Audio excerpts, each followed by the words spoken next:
Hello, good morning बच्चों। आज की क्लास कक्षा 8 के लिए मैथ से अभ्यास 17A काटतीय तल। बच्चों, इस अभ्यास में अब हम कुछ और निर्देशांकों को भी ग्राफ पेपर पर खींचना सीखते हैं। तो चलिए जल्दी से शुरू करते हैं। ये वीडियो आपके लिए पार्ट 2 के रूप में है। बच्चों देखो, 17A के अभ्यास के अब हम इस वीडियो में प्रश्न 4 को करेंगे और ये सारे हम निर्देशांकों को अब ग्राफ पेपर में अंकित करना सीखते हैं। ठीक है, देखो बच्चों, हमें पहला निर्देशांक मिला है 7 और 5। तो हमने अपना एक्स अक्ष खींच लिया, वाई अक्ष खींच लिया। अब जो ये क्रॉस वाली जगह है इसको हम क्या मानते हैं? 0। एक्स के लिए भी वाई के लिए भी। अब हमें सबसे पहले इस एक्स लाइन पे चलना है। ठीक है, पहले पॉइंट के लिए एक्स लाइन पे चलना है, दूसरे पॉइंट के लिए फिर हम वाई लाइन पे चलेंगे। ठीक है, तो 7 है पहले, तो 1 2 3 4 5 6 7। ठीक है, अब वो भी प्लस का है, तो अब हमें सेकंड वाला पॉइंट किधर चलना पड़ेगा? ऊपर की तरफ। ठीक है, तो 1 2 3 4 5 बच्चों ये पॉइंट मिला हमें। ठीक है, हमने लाइन खींच दी और इस पॉइंट का क्या नाम हो जाएगा? 7 और 5। ठीक है, अब दूसरा है, दूसरा निर्देशांक है 7 और 0। तो इसके लिए भी हमने एक्स अक्ष खींच लिया और वाई अक्ष खींच लिया। अब यहाँ 0 है ना क्रॉस वाली जगह से, अब हम पहले एक्स की तरफ चलेंगे। ठीक है, 1 2 3 4 5 6 7 ये। ठीक है, अब दूसरा है 0। तो अब हम कहीं नहीं जा पाएंगे क्योंकि 0 तो यहीं पे रुक गया। तो ये जो पॉइंट आया ये कौन सा आया? 7 और 0। ठीक है, बस इतना ही है इसमें।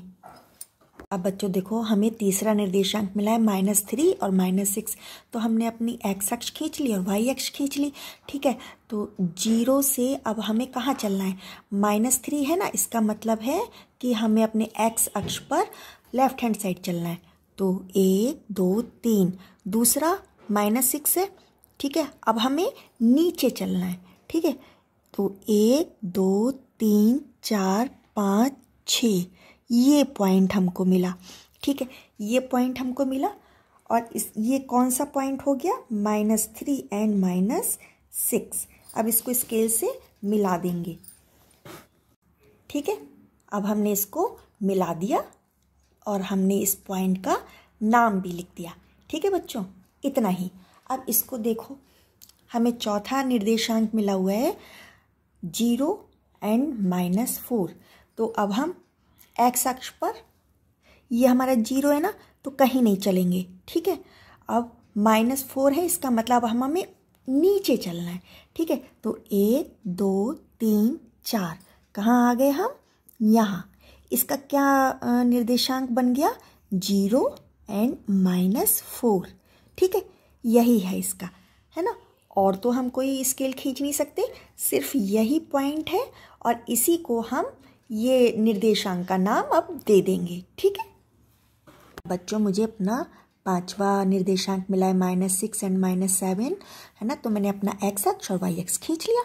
अब जो क्रॉस वाली जगह है वो मेरी 0 दोनों के लिए। अब मुझे -6 के लिए कहाँ चलना पड़ेगा? Left hand side. तो 1 2 3 4 5 6। अब -7 के लिए क्या चलेंगे? नीचे। तो 1 2 3 4 5 6 7 ये पॉइंट, ये मुझे मिल गया। ठीक है, अब हम इसको स्केल से खींच देंगे और इसका नाम अब क्या हो जाएगा? -6 और -7। ठीक है, ठीक है बच्चों। अब हमें अपना 6th निर्देशांक कौन सा मिला है? 10 और -5। तो हमने अपना एक्स अक्ष और वाई अक्ष खींच लिया। ये कौन सी जगह है? 0। जहाँ क्रॉस होता है वहाँ क्या होता है? 0। तो बच्चों अब ये 10 हमारा पॉजिटिव है ना, धनात्मक है ना। तो अब हम यहाँ 0 से किधर चलेंगे? दाहिनी तरफ चलेंगे। तो 1 2 3 4 5 6 7 8 9 10 ये। अब हमें चलना है -5, इसका मतलब नीचे चलना है। तो 1 2 3 4 5 ये वाला पॉइंट ये हमें मिला। अब हम इसको स्केल से मिला देंगे। ठीक है, जो देखो हमने ये मिला दिया। इस अब इस पॉइंट का क्या निर्देशांक हो गया, 10 and -5। ठीक, देखो बच्चों 7th है हमारा निर्देशांक 0 and 0।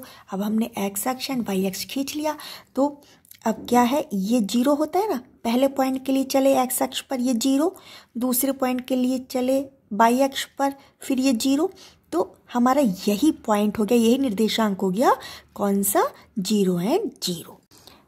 बच्चों अब आपको सब समझ में आ गया होगा और मज़ा भी आया होगा काम करने में। अब ये अभ्यास आपकी यहाँ पे कंप्लीट होती है।